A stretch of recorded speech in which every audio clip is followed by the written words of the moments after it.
নমস্কার বন্ধুরা, ছেলে বায়না করছে মা টেস্টি খাবো। আমার ছেলের টেস্টি খাওয়া মানে হচ্ছে যে কোনো ধরনের মিষ্টি জিনিস। তাই জন্য 2 প্যাকেট বাজার থেকে সিমাই এনে নিয়েছি।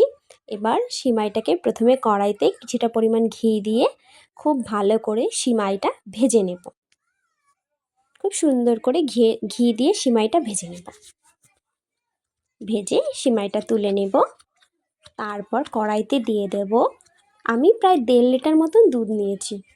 দুধটাকে ভালো করে জাল হতে দেব। দুধের মধ্যে দেব 3-4টে এলাচ, দেব 3-4টে তেজপাতা, দেব কাজু বাদাম, দিয়ে দুধটা ভালো করে ফুটতে দেব। আর দেব ঝোলা গুড়। দেখুন বাজার থেকে কি সুন্দর গুড় আনিয়েছি। দুধটা ভালো করে ফুটছে, এবার ভেজে রাখা সিমাইগুলো আমরা দিয়ে দেব দুধের মধ্যে। সিমাইটা দিয়ে বেশ কিছুক্ষণ ভালো করে ফুটিয়ে নিতে হবে।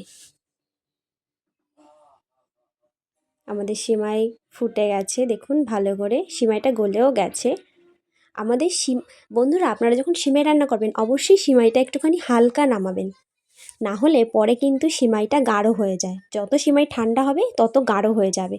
তার জন্য সবসময় সিমাই একটু হালকা নামাতে হয়। আমাদের সিমাই কিন্তু রেডি হয়ে গেছে, দেখুন গুড় দিয়ে রান্না হয়েছে তাই কালারটাও কত সুন্দর এসেছে। আর খেতে কিন্তু টেস্টটাও কিন্তু খুব সুন্দর। আপনারা গুড় দিয়ে কখনো সিমাই রান্না করে দেখবেন, খুব ভালো হয় খেতে। আর হ্যাঁ বন্ধুরা, আপনারা যারা আমার চ্যানেলটাকে সাবস্ক্রাইব করেননি প্লিজ আমার চ্যানেলটাকে সাবস্ক্রাইব করে দেবেন। Thank you.